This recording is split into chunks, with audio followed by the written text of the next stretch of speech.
கட்சின்னு ஒரு விமர்சனம் செய்வார். அதை விட எடப்பாடி பழனிசாமி அவர்கள் ஆட்சியில் இருக்கிறதுக்காக எம்எல்ஏக்களுக்கு சம்பளம் கொடுத்துட்டு இருந்தார். ஒரு கடுமையான விமர்சனம் பண்ணார். அதையும் தாண்டி ஒருமையில பேசுற மாதிரி அவர் ஒரு தற்கொலை அப்படின்ற ஒரு வார்த்தையும் பண்ணியிருக்கார். பாரதிய ஜனதா கட்சியுடைய மாநில தலைவர் திரு அண்ணாமலை அந்த தலைமை பொறுப்பேற்று 3 ஆண்டுகள் நிறைவு பெறுகிறது நினைக்கிறேன். இந்த 3 ஆண்டுகளில் அவர் மக்களை சந்திக்கவில்லை, மாறாக ஊடகங்களையும் பத்திரிகைகளையும் மட்டும் சந்தித்து அரசியல் நடத்தி கொண்டிருக்கிறார். அப்படி நடத்தி கொண்டிருக்கின்ற திரு அண்ணாமலை அவர்களுடைய கருத்துக்களை இந்த 3 ஆண்டு காலத்தில் சொன்ன கருத்துக்களை நீ பார்ப்பீர்கள் என்று சொன்னால், ஒரு தற்குறி எப்படி பேசுவாரோ அதுபோலத்தான் அவருடைய ஒவ்வொரு கருத்தும் இருக்கிறது. முன்னுக்கு பின் முரணாக இருந்து கொண்டிருக்கிறார். புரட்சி தலைவி அம்மாவை பற்றி கருத்து சொல்லுகின்ற பொழுது என்னுடைய மனைவி கூட ஆளுமை மிக்கவர் என்று சொன்னவர், கடுமையாக விமர்சனம் செய்தவர். இப்படி முன்னுக்கு பின் முரணாக கருத்துக்களை சொல்லக்கூடிய ஒரு தற்குறி, இந்த தற்குறி ஒரு ஆளுமை மிக்க தலைவரை பற்றி விமர்சனம் செய்வதற்கு எந்த விதமான தார்மீக உரிமையும் இல்லை. அடுத்தது, இவர் 2024 நடந்த நாடாளுமன்ற தேர்தலில் இதே ஊடகங்களுக்கும் பத்திரிகைகளுக்கும் பல்வேறு விதமான செய்திகளை சொன்னார்கள். அவர் சொன்ன பொழுது, இந்த தேர்தலில் தமிழகத்தில் 25 சீட்டுகளுக்கு மேல் பாரதிய ஜனதா கட்சியில் தலைமை இருக்கின்ற கூட்டணி வெற்றி பெறும் என்று சொன்னார்கள். அதோடு மட்டுமல்லாமல் அண்ணா திராவிட முன்னேற்ற கழகம் காணாமல் போய்விடும் என்று சொன்னார்கள். தேர்தல் முடிந்தது. நாங்கள் தான் 2வது பெரிய கட்சி என்று சொன்ன அண்ணாமலையை நான் கேட்கிறேன், முடிந்த பின்பு 25 இடம் வேண்டாம், ஒரு இடமாவது வெற்றி பெற்றீர்களா? ஒரு இடமாவது வெற்றி பெற்றிருக்கிறீர்களா? ஏற்கனவே பாரதிய ஜனதா கட்சி வெற்றி பெற்ற கன்னியாகுமரி தொகுதியும் நீங்கள் தலைமை பொறுப்பேற்ற பின்பு அதுவும் தோற்றிருக்கிறது. அப்படி வெற்றி பெற்ற தொகுதியும் தோற்கக்கூடிய ஒரு தலைமை பொறுப்பில் இருக்கின்றவர் திரு அண்ணாமலை அவர்கள். அவருக்கு பயம் வந்துவிட்டது. ஏனென்று சொன்னால், தமிழகத்தில் தான் தோன்றித்தனமாக பேசுகின்ற காரணத்தினால் இந்த தலைமை பொறுப்பு நமக்கு தொடர்ந்து இருக்காது, இருக்கின்ற வரையில் எதையாவது கருத்துக்களை சொல்லிவிட்டு செல்லலாம் என்று அவர் சொல்லிக் கொண்டிருக்கிறார்.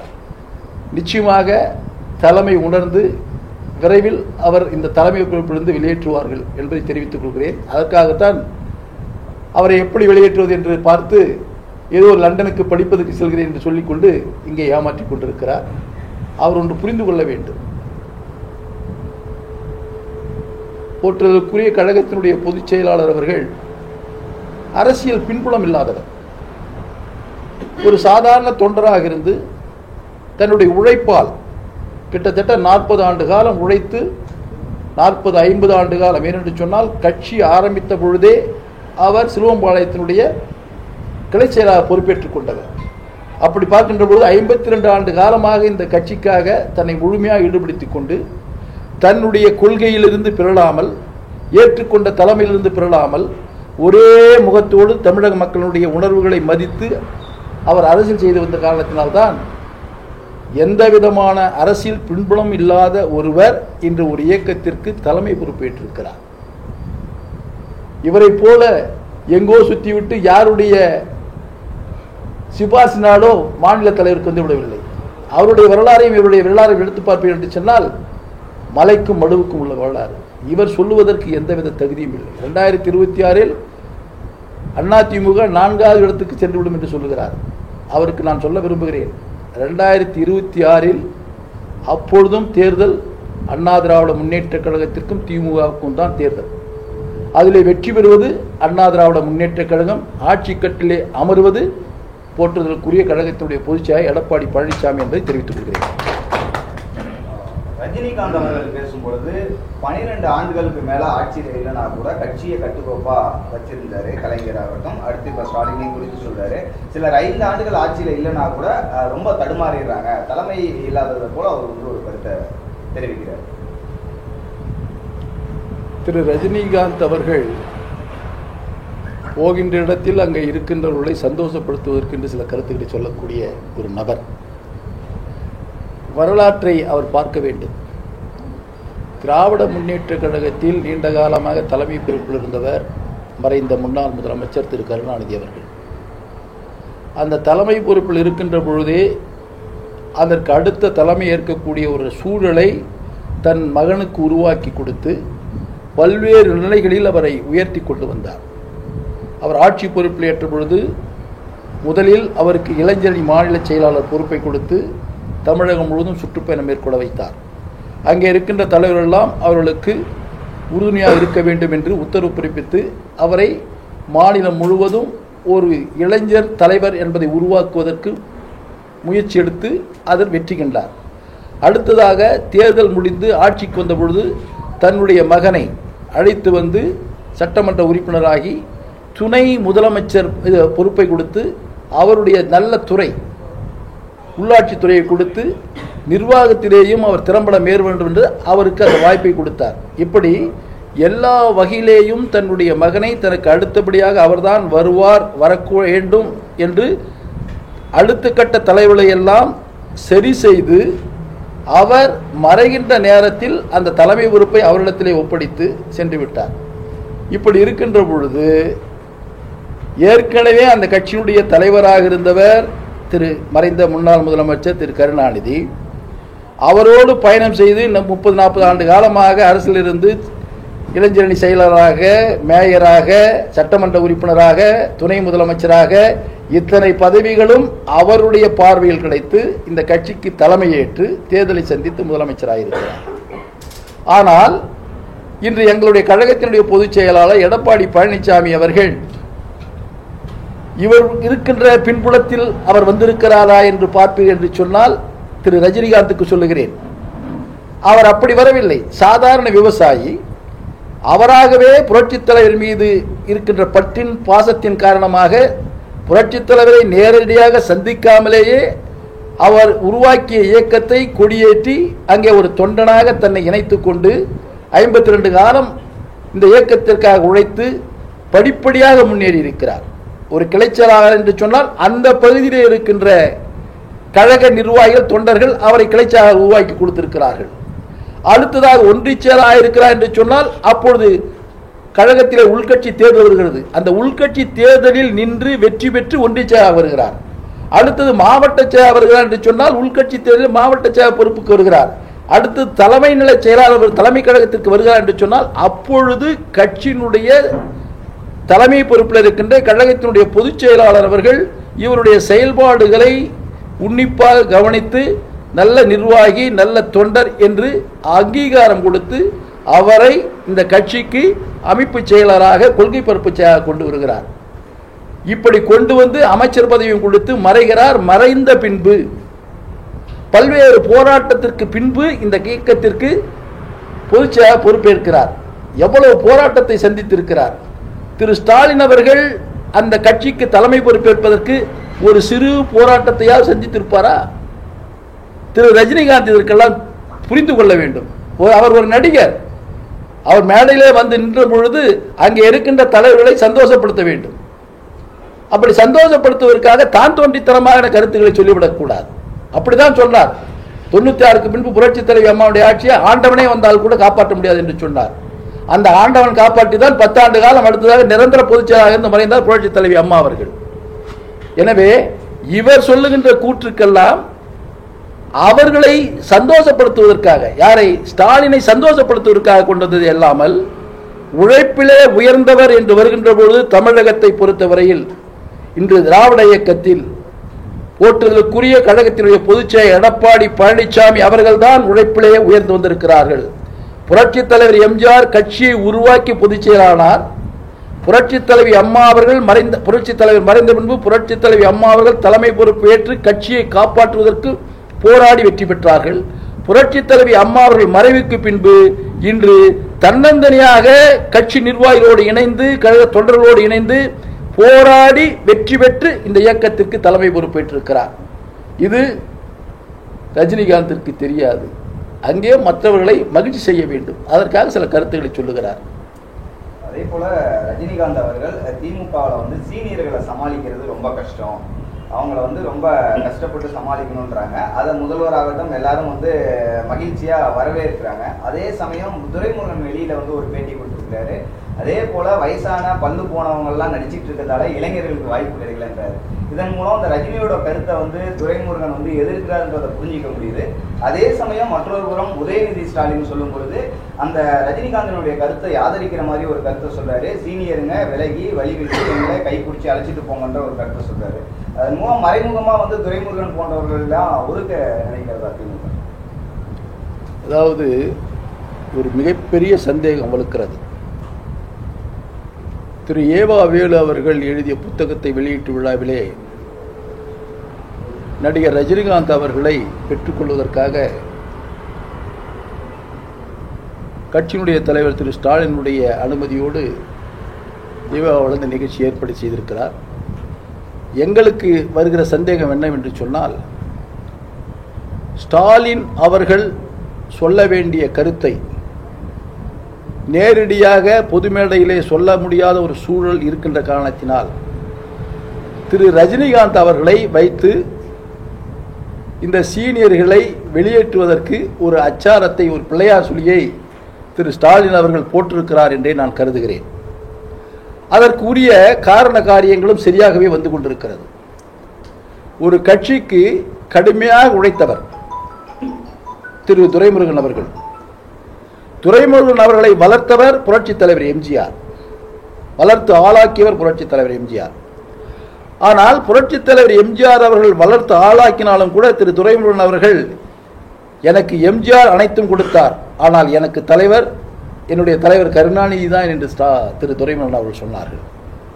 அப்படி தனக்கு தலைவர் கருணாநிதி என்று சொன்ன ஒரு நல்ல பிடிப்புள்ள ஒரு தலைவரை, ஒரு இரண்டாம் நிலையில் இருக்கின்ற தலைவரை 1000 பேருக்கு முன்பாக ஒரு சம்பந்தமில்லாத ஒரு மூன்றாவது மனிதர் அவமானப்படுத்துகின்ற வகையிலே ஒரு கருத்தை சொல்லுகிறார். அவர் ஒரு சீனியர், பழைய மாணவர்கள், திறமை உள்ளவர்கள், அவர்களை எல்லாம் இன்னும் தொடர்ந்து வைத்துக் கொள்ள வேண்டுமா என்ற ஒரு வினா எழுப்புகிறார். அதை வினா எழுப்புகின்ற பொழுது திரு ஸ்டாலின் உள்பட அந்த மேடையில் இருக்கின்றவர்கள் அத்தனை பேரும் சிரிக்கிறார்கள் என்று சொன்னால், தன் பக்கத்திலே அருகாமையில் இருக்கின்ற இரண்டாம் நிலையிலே இருக்கின்ற ஒரு தலைவரை அவர் அவமானப்படுத்துகின்றது போல் பேசுகிறாரே, நாம் சிரிக்கலாமா என்று அவர்கள் சிந்திக்காமல் சிரிக்கிறார் என்று சொன்னால் இவர்கள் சொல்லித்தான் அவர் செய்திருக்கிறார். திரு ஸ்டாலின் அவர் சொல்லித்தான் செய்திருக்கிறார். அப்படி சொல்லி செய்தவர் அதற்கு வழிமுழுவதை போல அடுத்த நாள் ஒரு நிகழ்ச்சியிலே அவருடைய மகன் திரு உதயநிதி ஸ்டாலின் அவர் அந்த பொறியால் மேடையில் என்ன சொல்லுகிறார்? நேற்று நடந்த நிகழ்ச்சியை பார்த்திருப்பீர்கள். நடிகர் ரஜினிகாந்த் ஒரு கருத்தை சொன்னபோது கரகோஷம் செய்து கைத்தட்டினார்கள், வரவேற்றார்கள். அதை நான் வெளிப்படையாக சொல்ல விரும்பவில்லை. எனவே மூத்தவர்கள் வழிவிட்டு எங்கள் கையை பிடித்து அழைத்து செல்ல வேண்டும் என்று சொல்லுகிறார். இதிலிருந்து என்ன தெரிகிறது? திரு ஸ்டாலின் அவர்கள் நினைத்ததை, அந்த கருத்தை ரஜினிகாந்த் சொல்லுகிறார். ரஜினிகாந்த் சொன்னதை வழிமொழிந்து திரு உதயநிதி சொல்லுகிறார். ஆக இந்த இயக்கத்திற்கு நீண்ட காலம் உழைத்த ஒரு நல்ல இரண்டாம் நிலை தலைவரை இந்த தந்தையும் மகனும் சேர்த்து அவமானப்படுத்துகிறார்கள். அது துரைமுருகன் மட்டுமல்ல, அங்கே இருக்கின்ற அத்தனை முன்னணி தலைவர்களையும் அவமானப்படுத்துவதாகத்தான் பொருள். நான் இங்கே ஒரு கேள்வியை அவர்களிடத்தில் வைக்க விரும்புகிறேன். சீனியர்கள் வெளியேற வேண்டும் என்று சொல்லுகின்ற ரஜினிகாந்த் சொன்ன கருத்தை மகிழ்ச்சியோடு ஏற்றுக்கொண்ட ஸ்டாலின் அவர்களே, இந்த இயக்கத்தில் நீங்களும் ஒரு சீனியர், நீங்கள் இளைஞர்களுக்கு வழிவிட்டு வெளியே செல்வீர்களா? அப்படி வெளியே செல்லுகின்ற பொழுது ஒரு திறமை மிக்க இளைஞரை முதலமைச்சராக்குவீர்களா? உன் தந்தை செய்த பணியைத்தானே நீங்களும் செய்வீர்கள். அப்படி உங்கள் தந்தை செய்த பணியை நீங்களும் செய்கிறீர்கள் என்று சொன்னால், திரு உதயநிதி ஸ்டாலின் அவர்களை முதலமைச்சர் ஆக்கிறீர்கள் என்று சொன்னால், அந்த வழித்தோன்றலாக வருகின்ற உங்கள் இரண்டாம் நிலையில் இருக்கின்ற மற்ற தலைவருடைய பிள்ளைகள் இருக்கிறார்கள், அவர்களுக்கு வழிவிட்டு அவர்களுக்கு அந்த மந்திரி அமைச்சர் பதவி கொடுப்பீர்களா? உங்களுடைய மகனை துணை முதலமைச்சராகவோ முதலமைச்சராகவோ ஆக்கிறீர்கள் என்று வைத்துக் கொள்ளுங்கள். பெரியசாமி இருக்கிறார், திரு பெரியசாமி அமைச்சராக இருக்கிறார், அவருடைய மகன் சட்டமன்ற உறுப்பினராக இருக்கிறார், அவரை அமைச்சராக்குவாரா? இன்னும் நிறைய இரண்டாம் நிலையில் இருக்கின்ற தலைவருடைய பிள்ளைகள் எல்லாம் பல்வேறு பதவியில் இருந்து கொண்டிருக்கிறார், அவளுக்கெல்லாம் அந்த வாய்ப்பு கொடுப்பாரா? தனக்காகவும் தன் குடும்பத்திற்காகவே வாழ்ந்து கொண்டிருக்கின்ற ஒரு குடும்பம் கருணாநிதி குடும்பம். அவருடைய வாரிசு திரு ஸ்டாலின், அடுத்து அவருடைய வாரிசு திரு உதயநிதி ஸ்டாலின். இவர்கள் குடும்பத்திற்காக இந்த கட்சியை நடத்தி கொண்டிருக்கிறார்கள். அங்கே இருக்கின்ற இரண்டாம் நிலையில் இருக்கின்ற தலைவர்கள் இப்பொழுது அவமானப்பட்டு கொண்டிருக்கிறார்கள். அதிமுகவின் வரலாற்றில் இப்படிப்பட்ட ஒரு அவமானத்தை எந்த இரண்டாம் நிலை தலைவனும் சந்தித்ததே கிடையாது. புரட்சித் தலைவர் புரட்சித் தலைவர் இருந்த காலத்திலும் சரி, புரட்சித் தலைவர் அம்மா அவர்கள் இருந்த காலத்திலும் சரி, இன்று பொதுச்செயலாளர் இருக்கின்ற எடப்பாடி பழனிசாமி ஆனாலும் சரி, இரண்டாம் நிலை தலைவர்களை கொடுக்கின்ற மரியாதை திறம்பட கொடுத்து அவர்களிடத்திலே பணியை பெற்றக்கூடிய இயக்கமாக அண்ணா திராவிட முன்னேற்ற கழகம் இருக்கிறது. இன்று காலையில் அது சம்பந்தமாக துரைமுருகன் அதில் அவர் ஒரு நகைச்சுவைக்காக தான் சொன்னாங்க. இதை யாரும் புகைச்சுவையாக மாற்றிறாங்க. ஒரு அறுக்குமொழியில் சொல்லலாம். யாரு துரைமுருகன் கொடுத்துருக்காரு. இந்த பேச்சு ஒரு நகைச்சுவைக்காக நான் சொன்னது, இதை புகைச்சுவையாக மாற்றிட வேண்டாம் அப்படின்னு சொல்லிட்டாங்க. மேலும் அண்ணாமலை அவர்கள் அதிமுகவோடு சேர்ந்து திமுக முறையில் தான் குற்றச்சாட்டு ஒன்று சொல்லியிருக்காரு. ஏன்னா திமுகவும் அதிமுகவும் தமிழகத்திலிருந்து அகற்றப்பட வேண்டிய கட்சி, அதை 26 அகற்றக்கூடிய வல்லமை பாஜக தான் உண்டு. இதுக்காக தொண்டர்கள் கடுமையாக உழைக்கணும் அப்படின்ற மாதிரி 2 கட்சியும் சேர்ந்து தான் ஒரு குற்றச்சாட்டு சொல்லியிருக்காங்க. இது ஒரு கருத்து. திரு அண்ணாமலை அவர்கள் திராவிட இயக்கங்களே வெளியேற்ற வேண்டும் என்று சொல்லுகிறார். 50 ஆண்டு காலம் 67 இன்று வரை திராவிட இயக்கங்கள் தான் ஆட்சியில் இருக்கிறது. அப்படி இன்று வரையில் இருக்கின்ற அந்த ஆட்சி தான், அதுவும் புரட்சித் தலைவர் எம்ஜிஆர் உருவாக்கப்பட்ட அனைத்து இந்திய அண்ணா திராவிட முன்னேற்ற கழக ஆட்சி தான் கடந்த 30 ஆண்டு காலம் ஆட்சியில் இருக்கிறது. இந்த 30 ஆண்டு கால ஆட்சியில் இதே பாரதிய ஜனதா கட்சி ஆட்சியில் இருக்கின்ற காலகட்டத்தில் இந்தியாவின் பல துறைகளில் முதன்மை மாநிலம் தமிழகம் என்பதை மத்திய அரசு அங்கீகாரம் கொடுத்து விருதுகளை வழங்கியிருக்கிறது. திரு அண்ணாமலைக்கு இதெல்லாம் தெரியாது. அது ஒரு தற்குறி. அந்த தற்குறிக்கு உண்மை நிலையெல்லாம் தெரியாது. தான் தோன்றித்தனமாக பேசுவதற்கு மட்டும்தான் தெரியும்.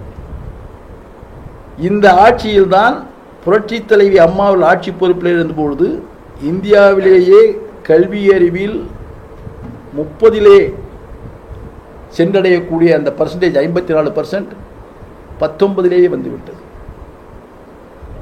அந்த அளவிற்கு கல்வியிலே முன்னேற்றம் அடைந்த மாநிலமாக தமிழகம் இருக்கிறது. அதே மாதிரி சுகாதாரத்துறை, அதே மாதிரி நீர்வளத்துறை, எந்த துறை, மின்துறை எந்த துறை எடுத்துக்கொண்டாலும் இன்று தமிழகம் இந்திய துணைக்கண்டத்தினுடைய மற்ற மாநிலங்களுடைய முதன்மை மாநிலமாக இருக்கிறது. கிட்டத்தட்ட 11 மாநிலங்களில் பாரதிய ஜனதா கட்சி ஆட்சி இருக்கிறது. அதையெல்லாம் வென்றெடுத்து தான் நம்முடைய தமிழகம் முதன்மையாக இருக்கிறது என்று சொன்னால் எந்த ஆட்சி சிறந்த ஆட்சி? தமிழகத்தில் இருக்கின்ற திராவிட இயக்கம் ஆட்சியுடைய சிறந்த ஆட்சியா, அல்லது இந்த 11 மாநிலங்கள் இருக்கின்ற பாரதிய ஜனதா கட்சியை சிறந்த ஆட்சியா? ஏ தற்குறி, புரிகிறதா இல்லையா அண்ணாமலை? சொல்லுங்க. பள்ளிக்கூடத்தில் நடந்த பாலியல் தொந்தரவு சம்பந்தமா குற்றவாளி கைது செய்யணும், அதுக்கப்புறம் அவருடைய தந்தையுடைய மரணம் குறித்தும் சிபிசிஐடி விசாரிக்கலாம் அப்படின்னு சொல்லிட்டு மார்க்சிஸ்ட் கம்யூனிஸ்ட் கட்சியும் பாஜகவும் அதிமுக இது ஒரு மிகவும் கண்டிக்கத்தக்கக்கூடிய ஒரு செயல். அதுவும் நம்முடைய மாவட்டத்திற்கு கிடைத்த மிகப்பெரிய அவமானம். அதற்கு காரணம் இந்த ஆட்சியாளனுடைய மெத்தன போக்கு தான். கல்வித்துறை என்ன செய்து கொண்டிருக்கிறது? அது தனியார் பள்ளியானாலும் சரி, அரசு பள்ளியானாலும் சரி, அந்த பள்ளியிலே ஒரு கேம்ப் நடைபெறுகிறது என்று சொன்னால் அந்த மாவட்ட நிர்வாகத்தினுடைய கல்வித்துறை அதிகாரி என்ன செய்து கொண்டிருக்கிறார்கள்? சிஓ என்ன செய்கிறார்? டிஓ என்ன செய்கிறார்? ஏஇஓ என்ன செய்கிறார்?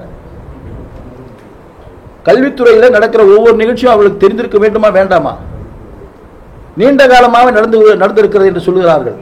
அப்படி என்று சொன்னால் இதையெல்லாம் கேட்பதற்கு ஆள் இல்லை. அப்படி கேட்பதற்கு ஆள் இல்லாத சூழல் எப்படி உருவாகிறது என்று சொன்னால் இந்த நிர்வாகத்தை வழிநடத்தக்கூடிய ஆட்சியாளர்கள் சரியில்லை. எவ்வளவு பெரிய கொடுமை நடந்திருக்கிறது என்று சொன்னால் இந்த ஆட்சி தான், திரு ஸ்டாலின் தான்.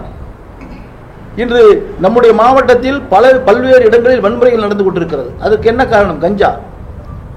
அந்த கஞ்சா விநியோகம் என்பது ஒரு டீ கடையில் இருப்பது போல் வந்து கொண்டிருக்கிறது. அதை இந்த ஆட்சியாளர்கள் கட்டுப்படுத்த முடியவில்லை. கட்டுப்படுத்த முடியாததற்கு காரணம் இந்த கஞ்சா விற்பவர்களே நீங்கள் பார்ப்பீர்கள் என்று சொன்னால் நிறைய திராவிட முன்னேற்ற கழகத்தைச் சேர்ந்த நபர்கள் தான் இருக்கிறார்கள். அது மறுக்கவோ மறைக்கவோ முடியாது. நிர்வாகத்தில் இருக்கின்றவர்களே இதில் ஈடுபட்டு கொண்டிருக்கிறார்கள். அப்படி காவல்துறை என்ன செய்ய முடியும்? காவல்துறை கடுமையான நடவடிக்கை எடுக்கின்ற பொழுது அந்த காவல்துறை உடனே டிரான்ஸ்ஃபர் செய்து விடுகிறார்கள், மாறுதல் செய்து விடுகிறார்கள். இவ்வளவு பெரிய குற்ற நிகழ்வு நடப்பதற்கு ஆட்சியினுடைய செயல்பாடுகள் சரியில்லாத காரணத்தினால்தான் இது போன்ற வன்கொடுமைகள் எல்லாம் நடந்து கொண்டிருக்கிறது. இதற்கு இந்த அரசு பொறுப்பேற்க வேண்டும் என்பதை தெரிவித்துக் கொள்கிறேன். சார், நேற்று ஒரு நிகழ்ச்சியில் விஜயகாந்த் பிரேமலதா வந்து ஒரு குறிப்பிட்ட வார்த்தை சொல்லியிருக்காங்க. அதாவது நடந்து முடிஞ்ச நாடாளுமன்ற தேர்தலில் அதிமுக பல துண்டுகளை உடஞ்சு கிடக்கு. அந்த பல அணிகளும் ப்ளஸ் பாமக, தேமுதிக எல்லாமே எல்லா கட்சியும் சேர்ந்திருந்தா கண்டிப்பாக 20 சீட்டுகளை வென்றிருப்போம் என்ற ஒரு வார்த்தையை சொல்லியிருக்காங்க. எப்படி பார்க்குறீங்க? பொதுவாக அண்ணா திராவிட முன்னேற்ற கழகம் அந்த கட்சி தேர்தல் களத்திலே பல தேர்தல் களத்தில் நின்றிருக்கிற இயக்கம். கூட்டணி அமைத்தும் தேர்தலை சந்தித்திருக்கிறது, கூட்டணி இல்லாமலும் தேர்தலை சந்தித்திருக்கிறது. அந்தந்த காலத்திற்கு ஏற்றவாறு அந்தந்த தேர்தல் வருகின்ற போது இருக்கிற சூழ்நிலைக்கு ஏற்றவாறு கூட்டணி அமையும். அதே போல்தான் 2024 சூழ்நிலைக்கு ஏற்றவாறு ஒரு கூட்டணி அமைந்திருக்கிறது. நாம் வெற்றி வாய்ப்பு இழந்திருந்தாலும் கூட வெற்றி பெற்ற கட்சிக்கு எதிரான கட்சி என்ற ஒரு நிலையில் அண்ணா திராவிட முன்னேற்ற கழகம் இருந்து கொண்டிருக்கிறது. 1 கோடி வாக்குகளை நாம் பெற்றிருக்கிறோம். அப்படி பெற்றிருக்கின்ற நாம் அடுத்த தேர்தலில் மக்களை சந்திக்கக்கூடிய ஒரு வலுவான இயக்கம் அண்ணா திராவிட முன்னேற்ற கழகம் தான். வருகின்ற 2026 அப்பொழுது நடைபெற இருக்கின்ற அந்த சட்டமன்ற பொதுத் தேர்தலில் அன்றைய சூழ்நிலைக்கு ஏற்றவாறு யார் யார் வருகிறார்கள் என்பதை அறிந்து கொண்டு அதற்கேற்றவாறு கூட்டணி அமைக்கப்பட்டு நாங்கள் தேர்தலை சந்திப்போம் என்பதை தெரிவித்துக் கொள்கிறேன். இன்னொரு சொல்லியிருக்காங்க, அதாவது பல துண்டுகளை உடஞ்சிருக்கிற அதிமுக வந்து ஒன்றா கூடுதல் பலம் கிடைக்கும். பல துண்டுகளை உடஞ்சு கிடக்கிற அதிமுகவை ஒன்று சேர்த்தா கூடுதல் பலம் கிடைக்கும் அதிமுகவுக்கு இந்த வார்த்தையும் சொல்லியிருக்காங்க. அது அவங்க அப்படி சொல்லியிருப்பாங்களான்றது எனக்கு தெரியாது. நீங்கள் சொல்கிறீங்க இல்லை சொல்கிறீங்க. அதிமுகவை பொறுத்தவரையில் தேர்தல் ஆணையமும் உச்சநீதிமன்றமும் தீர்ப்பளித்து அண்ணா திராவிட முன்னேற்ற கழகத்துடைய பொதுச் செயலாளர் எடப்பாடி பழனிசாமி என்பதை உச்சநீதிமன்றமும் தேர்தல் ஆணையமும் தீர்ப்பு வழங்கியிருக்கிறது. அந்த தீர்ப்பு வழங்குவதற்கு காரணகர்த்தாவாக இருக்கின்ற 1.5 கோடி தொண்டர்களிலிருந்து பிரதிநிதியாக வந்த பொதுக்குழு உறுப்பினர்கள் அனைவரும் சேர்ந்து பொதுச் செயலாளரை உருவாக்கி கொடுத்திருக்கிறார்கள். எனவே இந்த இயக்கத்தில் எந்த பிளவும் இல்லை, எந்த சிதறலும் இல்லை. ஒட்டுமொத்தமாக ஒருமுகமாக பொதுச்செயலாளர் எடப்பாடியின் தலைமையின் கீழ் இந்த இயக்கம் இயங்கிக் கொண்டிருக்கிறது என்பதை உங்களுக்கு தெரிவித்துக் கொள்கிறேன். விசிக தலைவர் திருமாவளவன் வந்து ஒரு மீட்டிங்கில் சொல்லியிருக்காரு, தலித்துகள் வந்து என்றைக்குமே முதல்வர் ஆக முடியாது அப்படின்னு. தமிழகத்தை பொறுத்தவரைக்கும் மக்கள் செல்வாக்குள்ள தலைவர் யார் ஒருவர் மக்களிடத்திலே செல்வாக்கு பெற்று தேர்தலை சந்திக்கிறாரோ, மக்கள் அவர்களுக்கு வாக்களிப்பார்களோ, அவர்கள் நாட்டினுடைய முதல்வராகலாம், பிரதமராகலாம். வாக்களிக்கின்ற மக்கள் வாக்களிக்கின்ற பொழுது ஜாதி பார்ப்பதில்லை, மதத்தை பார்ப்பதில்லை. இவர்கள் வேண்டும் என்று சொன்னால் மதம் பெறுகிறது, ஜாதி பெறுகிறது என்று சொல்வார்கள். அப்பொழுக்கற்ற வாக்காளர் பெருமக்கள் உண்மையான தன்னை நேசிக்கக்கூடிய தலைவனை அடையாளம் கொண்டுவிட்டார்கள் என்று சொன்னால் அந்த தலைவன் என்ன ஜாதி என்ன மதம் என்று வாக்காளர் பெருமக்கள் சிந்திப்பதே இல்லை. தான் அந்த தலைவனை ஏற்றுக்கொண்டால் அந்த தலைவனுக்கு வாக்களிப்பதற்கு மக்கள் தயாராக இருக்கிறார்கள். அப்படித்தான் புரட்சித் தலைவர் எம்ஜிஆர் அவர்களை ஏற்றுக்கொண்டு வாக்களித்து புரட்சித் தலைவர் மறைகின்ற வரையில் முதலமைச்சராக இருந்தார். அவர் என்ன ஜாதி என்ன மதம் என்று யாரும் கேட்கவே இல்லை. மாறாக தன்னுடைய துயரை தீர்க்கக்கூடிய ஒரு தலைவன் என்று மக்கள் நினைத்தார்கள், முடிவு செய்தார்கள், வாக்களித்தார்கள், வெற்றி பெற்றார், நிரந்தர முதலமைச்சர், 3 முறை முதலமைச்சராக இருந்து மறைந்தார். அதே போல்தான் திருமாவளவனும் அனைவரும் ஏற்றுக்கொண்டு மக்கள் ஏற்றுக்கொள்ளக்கூடிய நிலையிலே அவர் தன்னை வளர்த்து கொண்டால் நிச்சயமாக ஒரு காலத்தில் அவர் முடியாது என்பதை கூட நிச்சயமாக முடிக்க முடியும். உதயநிதி ஸ்டாலின் திராவிடம் எல்லாரையும் ஒன்றிணைக்கும் அப்படின்னு சொல்லி ஒரு முதல் மாநாட்டில் வந்து பேசியிருக்காரு. திடீர்னு இந்த இந்துத்துவ கொள்கை எல்லா ஒருங்கிணைத்து பேசப்பட்டு அப்பனும் பிள்ளைக்கும் வெக்கமே கிடையாது. ஸ்டாலினுக்கும் திரு உதயநிதி ஸ்டாலினுக்கும் வெக்கமே கிடையாது. நீ சனாதன தர்மத்தை பத்தி அவ்வளவு கேவலமா பேசிட்டு நீ எப்படியா முருகன் தமிழ் மாநாட்டில் போய் நீ வந்து விளக்கம் கொடுக்குற? மக்கள் என்ன முட்டாள்களா? இப்பொழுது அன்பு சகோதரர் கேட்டார கேள்வி, விடுதலை சிறுத்தை கட்சி தலைவர் திரு திருமாவளவன் அவர்கள் அந்த சமூகத்தை சேர்ந்தவர்கள் என்று முதலமைச்சர் ஆக முடியாது என்று சொல்லுகிறாரே. இது போன்ற தான் தோன்றித்தனமாக எதையும் பேசிவிட்டு எப்படியும் பேசிவிட்டு மக்களை ஏமாற்றி மீண்டும் கட்சியில் ஆட்சிக்கு வந்து விடலாம் என்று நடக்காது.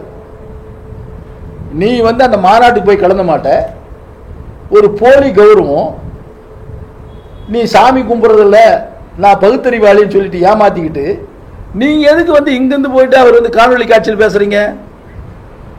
முதலில் நம்முடைய மார்க்சிஸ்ட் கம்யூனிஸ்டுடைய செயலாளர் ராமகிருஷ்ணன் அவர்கள் சொன்ன கருத்து, அரசு இது போன்ற விழா எடுக்கக்கூடாது. அதில் எனக்கு உடன்பாடு உண்டு. காரணம், பல்வேறு சமூகங்கள், பல்வேறு ஜாதிகள், பல்வேறு மதங்கள் உள்ளடக்கிய இந்த நாட்டில் ஒரு அரசு ஒரு மதத்தை முன்னிறுத்தி நீங்கள் விழா எடுத்துவிட்டு அதையும் ஏமாற்றிக் கொண்டிருக்கிறீர்கள்.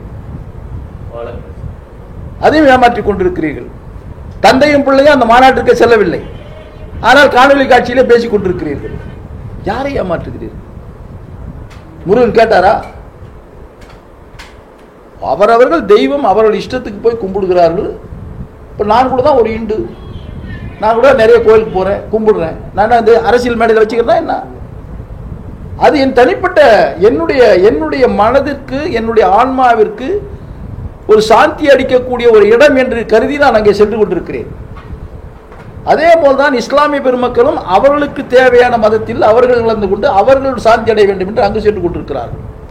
அதே போல்தான் கிறிஸ்துவ மக்களும், அதே போல்தான் பௌத்தர்களும், அதே போல்தான் சீக்கியர்களும்.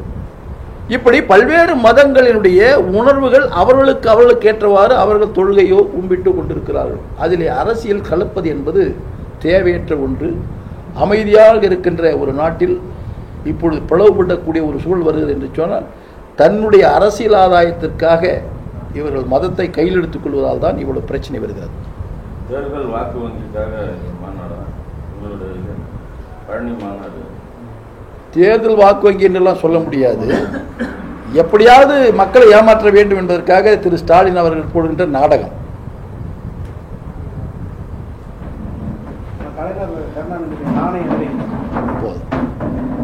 சொல்லுங்க. பேர் பறிக்கப்பட்டது, அது மத்திய விபரை கூப்பிட்டு வந்து அந்த நாணயத்தை வெளியிட்டது, அது சம்பந்தமான ஒரு தன்னுடைய தந்தைக்கு விழா எடுக்கணும்னு ஒரு மகன் விரும்புறாரு. இப்போ இந்த 3 வருஷத்துல பாத்தீங்கன்னா இப்பெல்லாம் மேடையிலலாம் இந்த இது ரஜினிகாந்த் விஷயத்துல கூட இவங்க நிறைய பேசினாங்க. இது மாதிரி உலகத்துல எந்த தலைவனுக்குமே நடத்தல விழா எடுக்கல, எந்த தலைவன் எடுக்கல அப்படின்னாங்க. நான் கேட்குறேன், புரட்சி தலைவர் எம்ஜிஆருக்கு விழா எடுத்தது அவன் மகன் எடுக்கல.